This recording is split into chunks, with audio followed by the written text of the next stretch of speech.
e também esses que aqui presentes estão. Que cada família seja impactada pelo poder da tua palavra.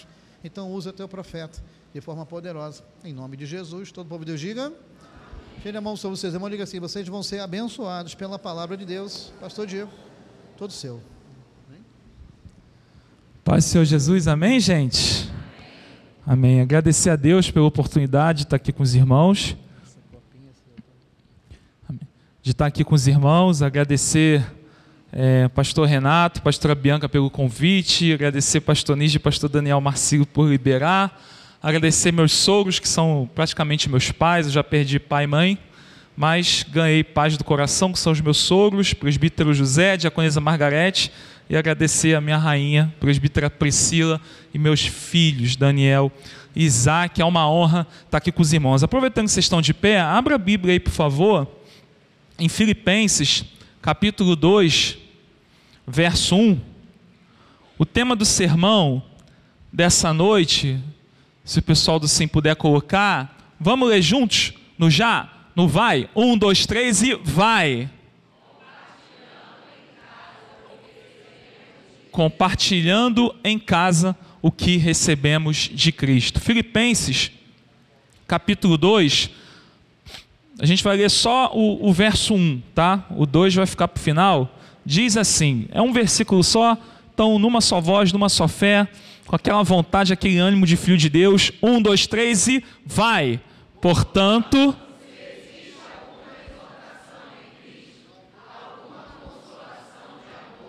alguma comunhão do Espírito, se há profundo afeto e sentimento de compaixão. Até aqui, feche seus olhos, curva sua cabeça. Senhor, meu Deus, meu Pai, obrigado por mais essa noite na Tua casa, obrigado por mais essa noite que o Senhor nos fortaleceu, o Senhor nos garantiu e estamos aqui, Pai.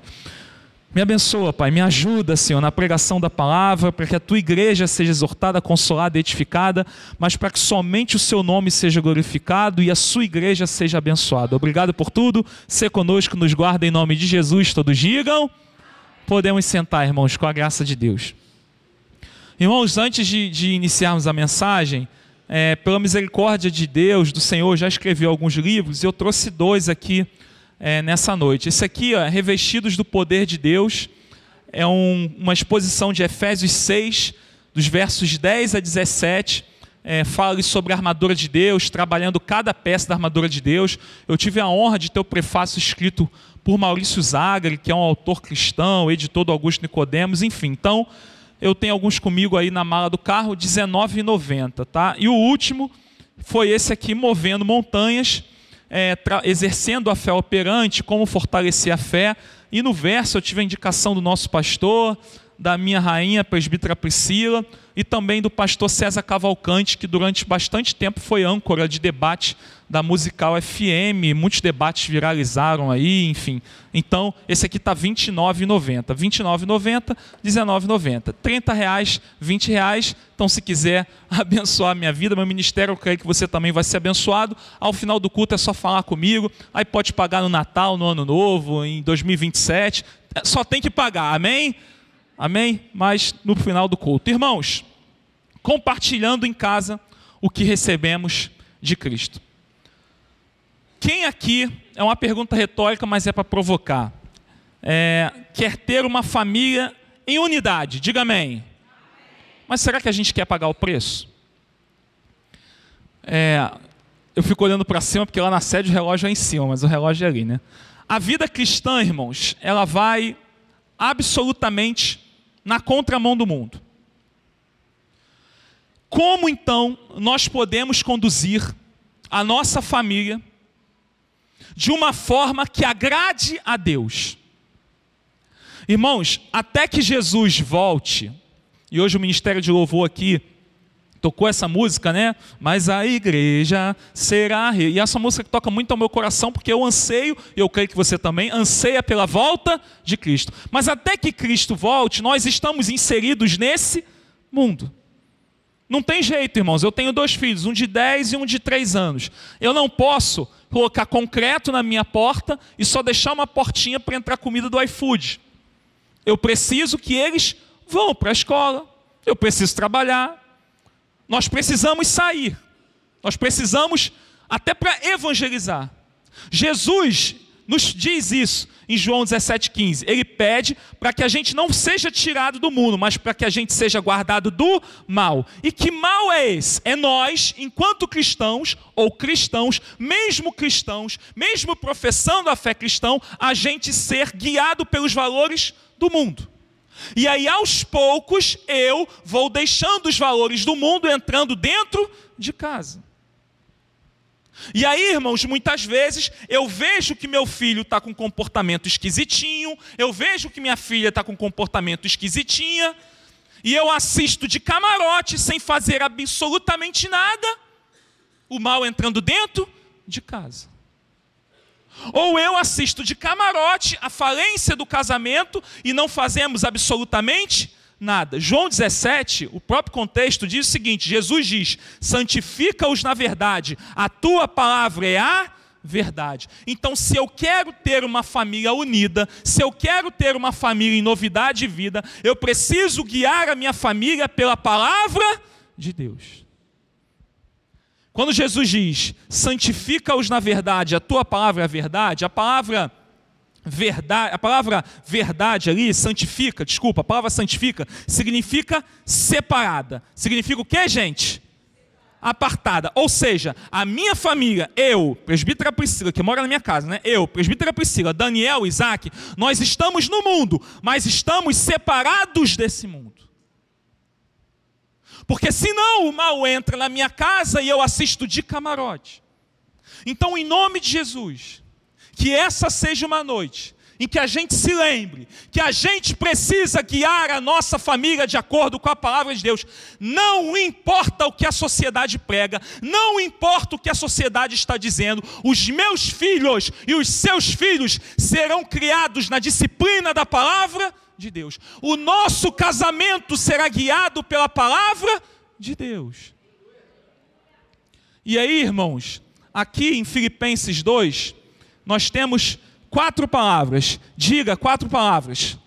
4 características que a igreja de Filipos tinha e que nós precisamos aprender para trazer dentro da nossa casa. Porque eu creio, meu pastor, que essa é uma noite, não por quem está pregando, porque eu não sou absolutamente nada, mas pelo poder da palavra de Deus, que vidas serão transformadas, casamentos serão restaurados, não porque uma coisa extraordinária aconteceu, mas porque a palavra de Deus foi exposta.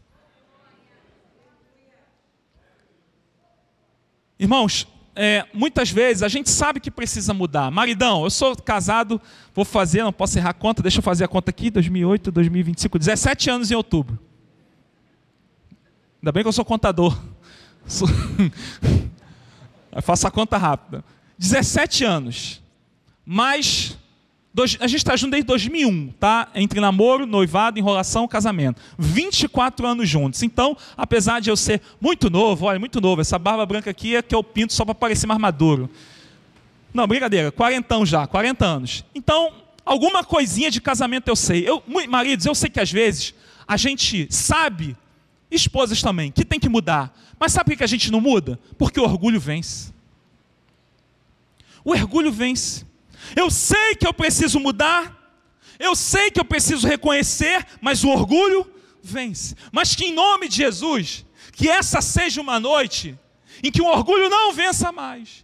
E que não importa se o outro não mude, não importa se meu filho não mude, se meu pai não mude, se minha mãe não mude, se meu marido não mude, se minha esposa não mude, eu mudarei pelo poder da palavra de Deus. Que Deus levante homens e mulheres mais fascinados por Cristo do que por si mesmo. Mais fascinados, que tem mais medo de entristecer o Espírito Santo do que de entristecer a si mesmo. E aí, irmãos, essas 4 características estão aqui nessa passagem. Vamos elucidar, irmãos. Qual o contexto aqui de Filipenses 2? Aí, Raquel, cadê a Raquel? Elucidação, Raquel, viu? Quem é aluno do seminário aqui, gente? Aluno do seminário, tem que modo, irmã? Segundo? Não, você tem aula comigo, então? Você é a Sabrina? Ah, Sabrina. A Raquel está no quarto, vai se formar. Diácono Lima lá está no módulo 2. Eu sei que tem mais gente aqui. O Cobb Michel Cobb, enfim. Elucidação, 4º módulo. Não, irmã Raquel? Amém. Qual é o contexto aqui de Filipenses 2? Filipenses 2, irmãos, é uma carta em que o apóstolo Paulo está meio que agradecendo a igreja por uma oferta que ele recebeu. Agradecendo a igreja por uma oferta que ele recebeu. Só que ele aproveitou para falar de um assunto muito delicado. O que acontece? Na igreja de Filipenses, isso aqui não tem aqui não, pastor. Na sede tem. Estou nem aí se estão me ouvindo, mas na sede tem. Aqui não tem não. Picuinha. É uma igreja que tinha o quê? Eu não sei se falam isso aqui em Cabo Frio, no Rio a gente fala. Picuinha. Sabe o que é picuinha? Porque irmã, pastor, que não sei o que. E aí, tanto que Filipenses 4, que a gente lê muito aquela passagem, não andeis ansiosos, alegrai-vos no Senhor, outra vez digo, alegrai-vos, só que a gente esquece que Paulo começa assim, rogo-vos a Evódia e Sintique que pensem concordemente no Senhor. Evódia e Sintique são duas mulheres que estavam se pegando na igreja, que estavam com picuinha. Então, essa carta do apóstolo Paulo é uma carta de gratidão por uma oferta que ele recebeu, mas é uma carta em que ele também encoraja a igreja a andar em unidade. Andar em unidade. E ele vai usar, Filipenses 2 é lindo, irmãos, inclusive alguns estudiosos dizem que era um louvor, tá? Era uma música. Sobretudo a segunda parte, quando fala, tende em vós o mesmo sentimento que houve também em Cristo Jesus. Ele está ali, ele traz o exemplo de Cristo. Por quê, irmãos? Vamos lá. Se o verbo, o alfa e o ômega, o Deus de toda a terra, o criador da sua vida, se humilhou, por que o Diego não pode se humilhar?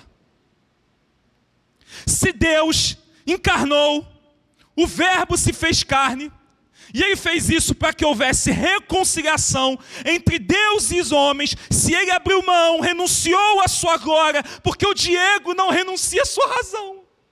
E eu sempre vou falar de mim, amém, gente? Não pense que eu estou falando de cima para baixo, tá? Porque vocês são melhores que eu. Eu sempre vou falar do quê? De mim. Por que eu fico apegado ao meu orgulho? Por que muitas vezes eu estou retendo o que eu recebi de quem? De Cristo. Eu recebo e retenho. Eu recebo e retenho. Por quê? Por quê? Por quê? Irmãos, se Cristo não desistiu de nós, irmãos, como é que é o nome do irmão que passou por um acidente? Clóvis. Sabe por que o Clóvis está aqui? Porque Deus não desistiu dele. Sabe por que você está aqui? Porque Deus não desistiu de você. Jamais pense que o mérito é seu ou meu. Jamais pense que qualquer um aqui tem mérito. Se estamos aqui, é porque Deus não desistiu de nós. E detalhe, Ele me ama hoje sabendo do meu erro de amanhã. Ele me ama hoje sabendo da minha teimosia de amanhã. Então, em nome de Jesus, se Deus não desistiu de mim, porque muitos de nós desistem da família. Porque muitos de nós desistem do ministério. Porque muitos de nós desistem do casamento. Cristo perseverou em mim, irmãos.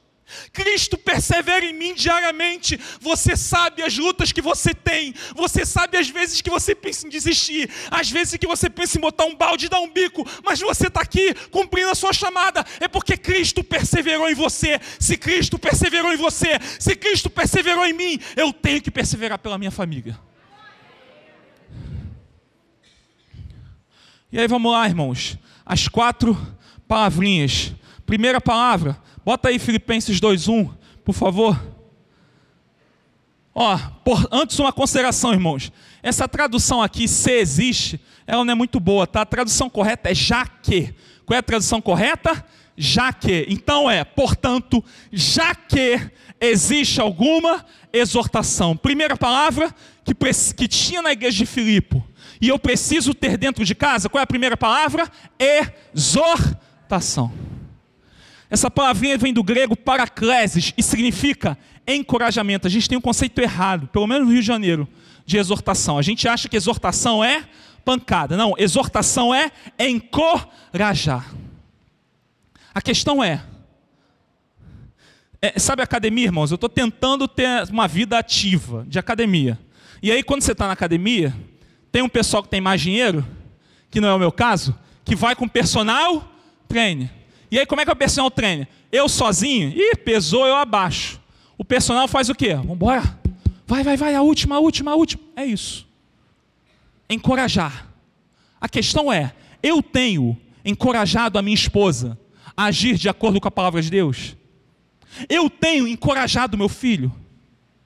Você, esposa, tem encorajado o seu marido a agir de acordo com a palavra de Deus?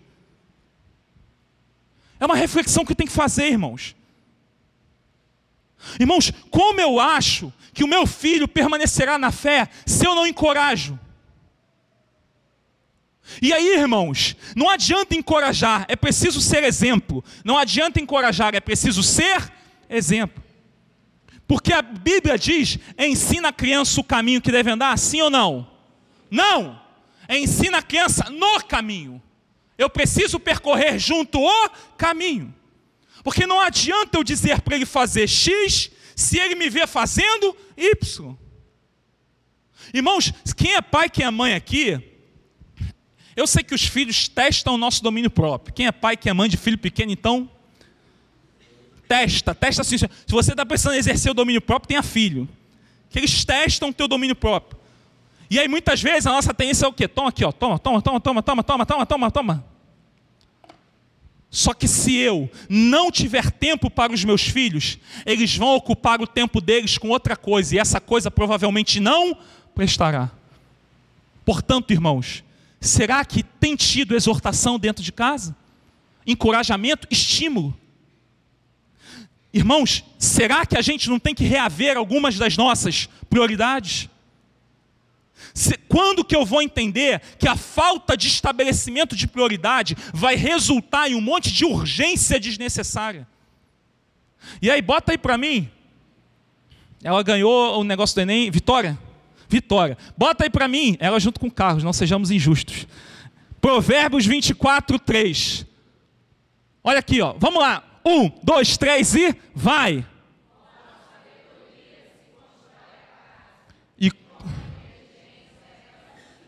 Será que nós temos usado de sabedoria para construir a nossa casa? Repara, uma coisa é construir, outra coisa é firmar. Jovens namorados ou jovens solteiros que estão pensando em namorar, qual critério vocês usam para escolher namorada ou namorado? Porque para construir uma casa, uma família, precisa ter sabedoria. Se o teu namorado ou a tua namorada não é cristã, ou então é aquele cristão meia boca, foge. É jugo desigual, está na Bíblia, está com dúvida de quê? Com sabedoria se constrói a casa, e com inteligência ela se firma. Será que o Diego aqui, o pastor Diego, o presbítero Priscila, tem usado de sabedoria para definir quais programas os nossos filhos assistem? Será que eu tenho usado de sabedoria e inteligência para definir quem entra na minha casa? Gente, quem estamos colocando na nossa casa? Quem? Temos usado de sabedoria? Meu irmão, a sua casa é a tua embaixada. Quem manda é você, meu irmão. Se quiserem, festinha de família, Natal, vai ser na casa do Joãozinho que é crente. Joãozinho, você sabe que tem o tio Haroldo que bebe, né? Aqui não bebe. Porque é minha casa. Mas não sei o quê. Você está sendo muito... Meu irmão, aqui quem manda sou eu. E aqui quem manda é a palavra de Deus. Não importa. Não importa, irmãos. Meu Deus, Cristo nos garante. Será que eu tenho usado de inteligência para afirmar minha casa em Cristo? Ou será que muitas vezes o Diego usa de sabedoria e inteligência para saber o que vai pregar?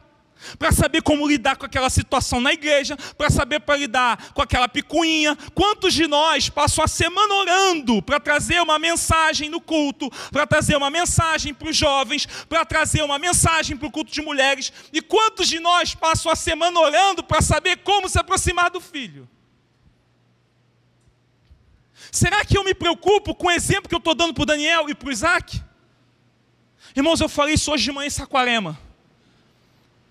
Entenda, eu não estou formando, eu e a presbítera Priscila, mas eu, porque são 2 homens, ela é a única mulher lá em casa. Eu não estou formando apenas 2 filhos de Daniel, eu estou formando o futuro pai Daniel, o futuro pai Isaac, o futuro marido Daniel, o futuro marido Isaac. Vamos lá, se o Daniel e o Isaac olharem para mim e forem o marido para a esposa deles que eu sou para a Priscila, que marido eles serão? Irmão, certa vez eu li um livro, uma frase em um livro, que eu não lembro o livro, e essa pergunta ecoa na minha mente até hoje. E a pergunta é, abre aspas, o que acontecerá se os meus filhos forem iguais a mim? O que acontecerá se o casamento do Daniel e do Isaac for igual ao meu casamento com a Priscila, com a mãe deles. Se meu filho copiar a forma como eu lido com as questões ministeriais, que obreiro que será ele? Relaxado ou dirigente? Se o nível de submissão do Daniel e do Isaac aos futuros líderes ministeriais dele for igual ao meu nível de submissão, ele vai ser aquele liderado que na frente do líder ri, mas a volta para casa do carro fala mal. Porque eu costumo dizer, irmãos, eu acho que eu já falei isso aqui, se as conversas do carro, na volta do culto, meu amigo Wellington, fossem vazadas para a igreja, não tinha mais igreja na segunda. Porque parece que a gente é assim, paz do Senhor, irmão, estou contigo, mas quando entra no carro, misericórdia. Tu viu aquela irmã hoje? Aquela irmã hoje foi grossa comigo, aquela irmã... E aí o meu filho está vendo tudo isso, está no banco de trás. Se o nível de dedicação do Daniel e Isaac, a obra de Deus, for semelhante ao meu nível de dedicação, ele será um obreiro dedicado ou desleixado. Então, irmãos, eu preciso entender que eu tenho que ser um instrumento de exortação e encorajamento para os meus filhos. Mas muito mais do que eu falo para eles, eles estão absorvendo o que eu faço. Eu tenho sido exemplo dos meus filhos? Então, irmãos, irmãs, precisamos de exortação dentro de casa. Precisamos de encorajamento. Precisamos de meta de leitura bíblica para o seu filho, sim. 2 capítulos por dia, 10 páginas de um livro, aproveita e leva essa lá. Precisamos dedicar tempo à família. Precisamos apontar posturas inadequadas. Sabe o que acontece, irmãos? Muitas vezes a realidade de hoje é pai e mãe que trabalham.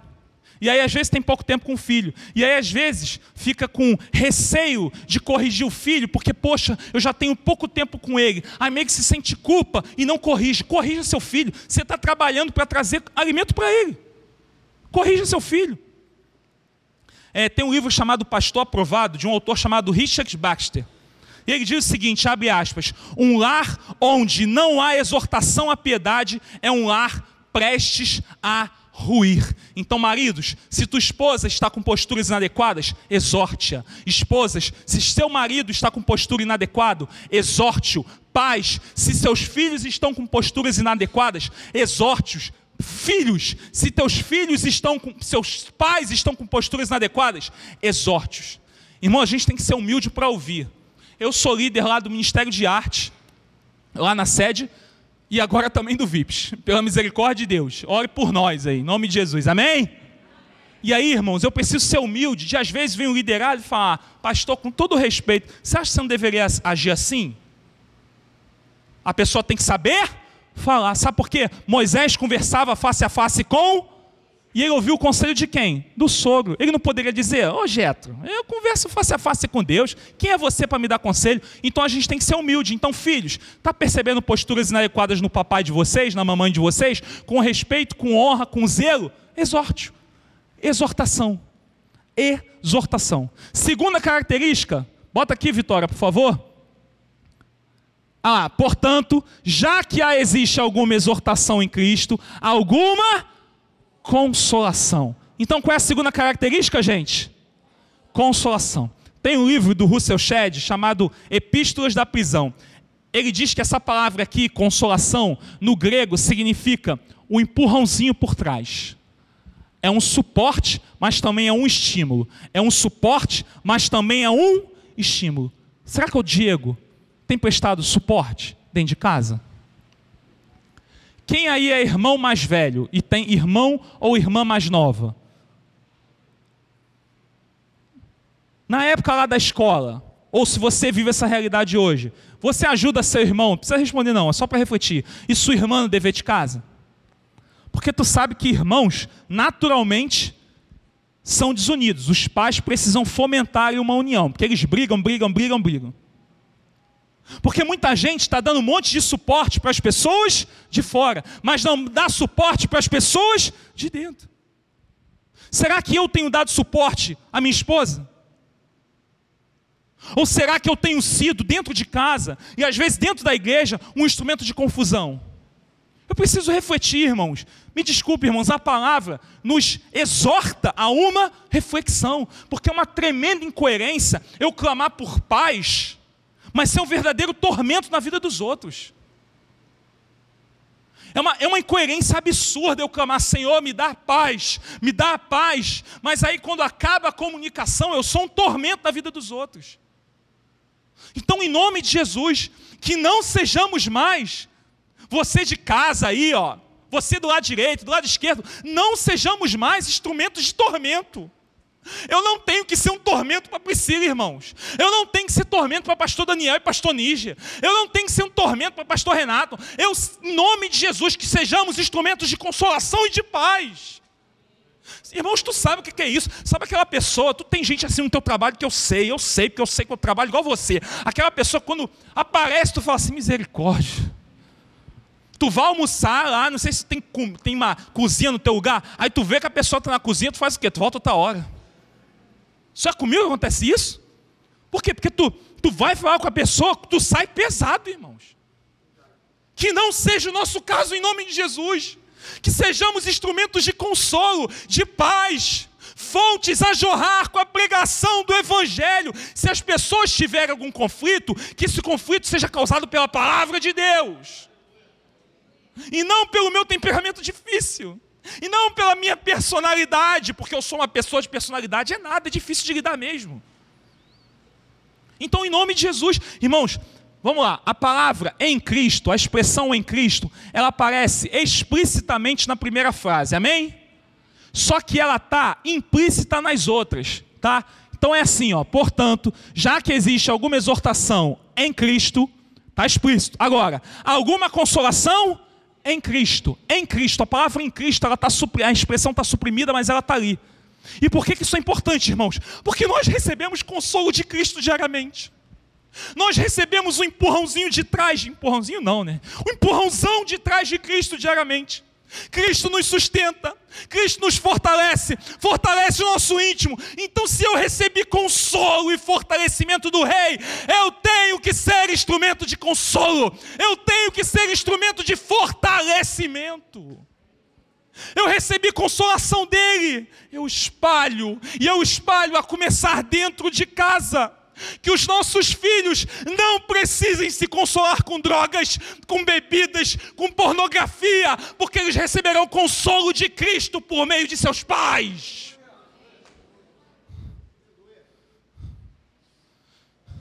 Consolação, irmãos.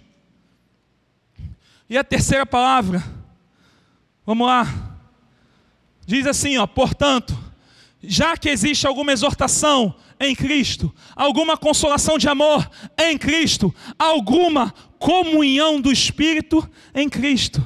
Irmãos, a palavra comunhão é a palavra que você conhece, chamada koinonia. Qual é a palavra? Koinonia. Ela significa associação, fraternidade, participação. Em Filipenses 1:5, ela aparece lá, o português lá traduziu como cooperar. Em 2 Coríntios 8:4, como dar assistência, ou seja, muito diferente do que a gente acha, irmãos. A comunhão bíblica não é apenas estar junto, mas é fazer junto. A comunhão é estar, mas é também fazer. Não adianta eu estar na igreja e não fazer nada. Não é comunhão. Não adianta eu estar com a Priscila, mas não ajudá-la nos desafios dela. Não adianta você dizer para o seu líder no ministério, estou contigo, mas não ajudar fazendo nada. Irmãos, ouvir o problema da minha esposa, ouvir o problema da sua esposa, ouvir o problema do seu marido, não é comunhão. Você precisa ajudá-lo, você precisa ajudá-la. Isso é comunhão bíblica. E nós recebemos isso de Cristo. Ou você acha que faz tudo isso sozinho? Irmãos, quando algum jovem, alguma pessoa começa a vir com uma conversa de ateísmo, porque infelizmente isso acontece muito lá, irmãos, aqui não. Jovem entra para a faculdade, Daniel, começa porque eu sou ateu, porque eu não sei o quê, e tal, babíbia, baboca, babíbia. Eu falo assim, então tudo que você conquistou, inclusive a vaga na faculdade, foi você. Não foi Deus não, foi você, né? Então, irmãos, em nome de Jesus, a gente precisa ser instrumento de comunhão, ajudar a resolver o desafio de um, é um desafio de todos. Isso é lindo, irmãos. Eu não sou disso, irmãos, não sou mesmo, enfim. Mas eu vou falar. Eu sempre falo para minha esposa, ela é de prova. Por que eu acho tão linda essa igreja? Não por causa de vocês, que eu não conheço vocês direito, tá? mas sobretudo por causa dos pastores. Sabe por quê? Porque onde ele está, tu vê ela lá, ó, a pastora lá. É impressionante, irmãos. É impressionante. Às vezes eu fico vendo o culto daqui online. Fico vendo, pastor. Você procura a pastora Bianca. Irmãos, isso é lindo. A missão dele é a missão dela. A missão dela é a missão dele. Não é assim, Priscila é líder lá do Ministério de Mulheres Extraordinárias. Ó, se vira aí. Não, ela vai e aí eu fico com quem? Com os meninos. Às vezes, ensaio geral, eu vou e ela vai junto lá para levar os filhos. Isso é comunhão, irmãos. Então, em nome de Jesus, qual o desafio do seu marido? Às vezes ele é caladão, porque homens são caladões. Não é porque ele é mau, não, é porque ele está com um tremendo de um desafio. E o maior dos desafios para o homem como disse o presbítero Marcelo, toda vez que o filhinho abre, tem que ter alpiste para comer, tem que ter comida. Isso é uma pressão. E às vezes ele está assim, porque ele está pensando em formas, então ajude. A mesma coisa, às vezes a mulher está assim, está meio caladona, ajude, a missão de um é a missão de todos. Filhos, em nome de Jesus, procurem saber os desafios de seus pais. Filhos aqui que têm pais obreiros, ajude seus pais. Eu não sei, meu irmão, é passando um busão, porque passar busão é muito chato, não consigo passar direito. Eu não sei, mas em nome de Jesus, ajudem. Isso é a comunhão, é fazer junto. Irmãos, nós temos que servir uns aos outros. Eu não me casei para ser servido pela Priscila. Eu casei para servi-la, para fazê-la feliz.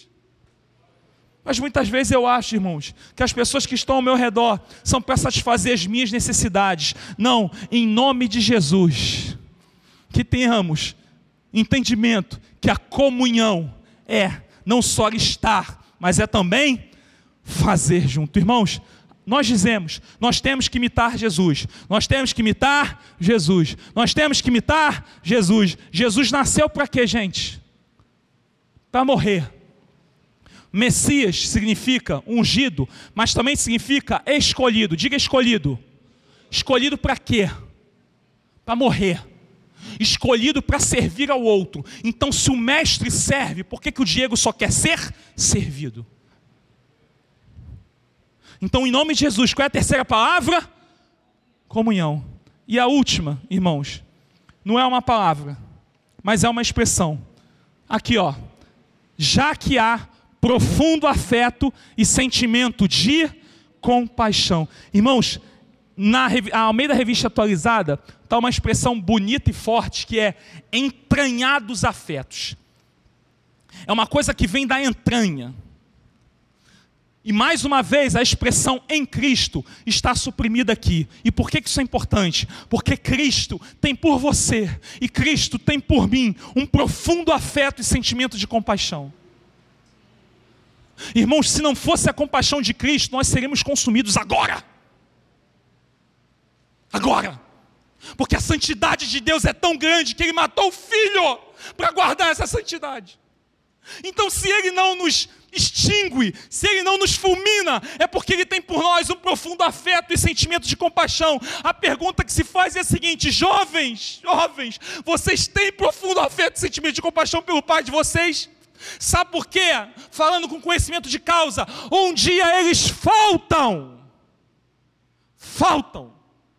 morrem.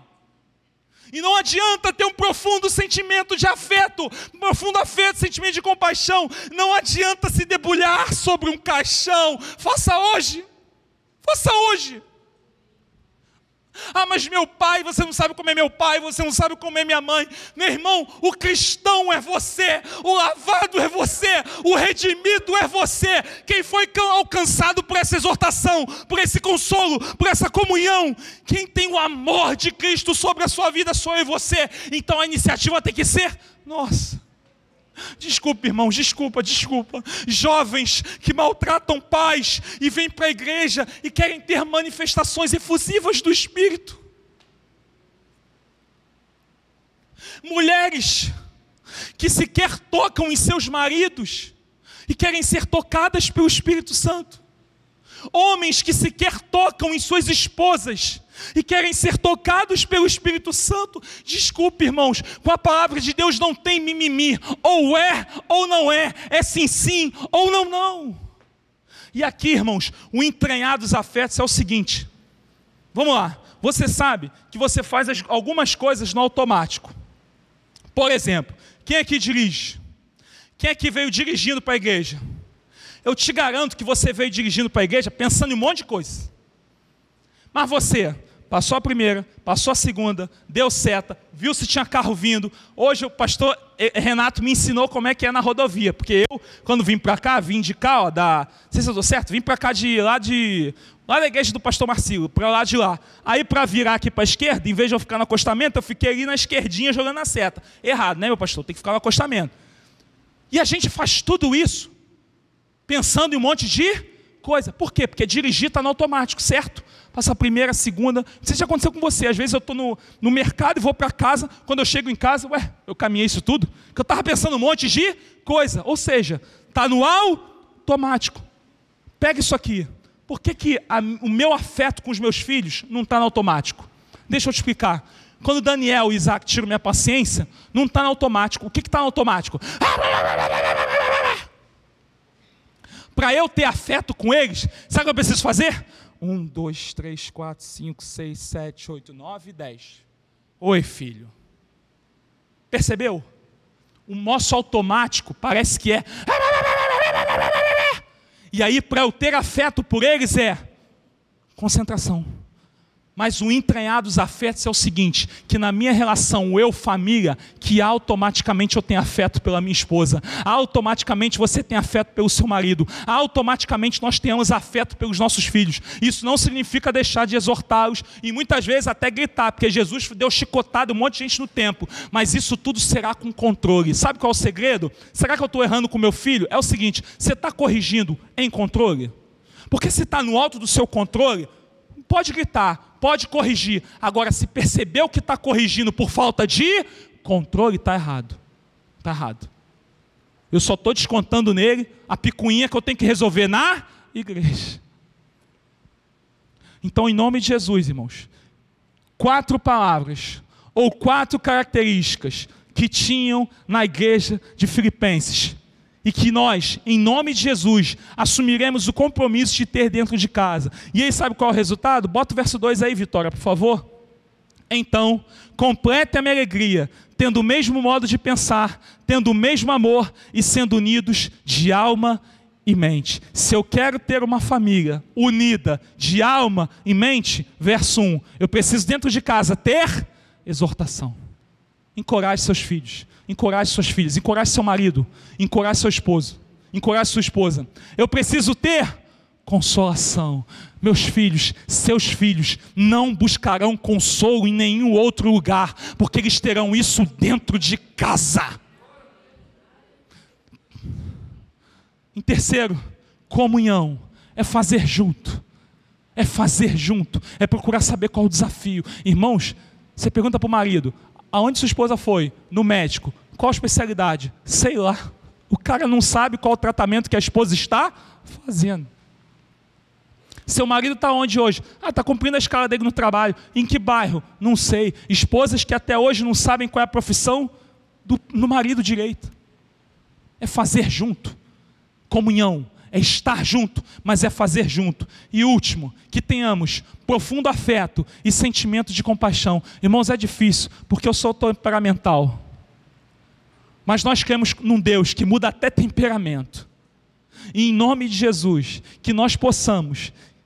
mas pastor, o outro não faz. Vença o orgulho, que eu venço o orgulho. E não me importa o que o outro está fazendo ou não está fazendo. Eu fui chamado por Deus a obedecer a palavra. Eu fui chamado por Deus a cumprir o que Ele me ordena. Que nós, dentro de casa, a partir de hoje, que nós sejamos pessoas que exortam, que consolam, que tenham comunhão e que tenham afeto pelos nossos familiares. Porque eu creio que a nossa família, a minha família, a sua família, há de viver em novidade de vida. Feche seus olhos, curva sua cabeça. Senhor, meu Deus, meu Pai, obrigado pela Tua palavra, obrigado pela Tua paciência, que sejamos, Pai, operosos praticantes e não apenas ouvintes da Tua palavra, Pai, porque senão não adianta nada. Capacita, guarda cada família aqui representada, cada casamento, cada relação de pai, filho, filho e pai, pai e mãe, filho e mãe, enfim, Senhor, Obrigado por tudo, obrigado pela tua graça, obrigado pela tua palavra, obrigado pela tua paciência conosco, pela sua exortação, pela sua consolação, pela sua comunhão e pelo teu amor sobre a nossa vida. Obrigado por ser conosco, nos guarda em nome de Jesus, todos digam. Deus abençoe, gente.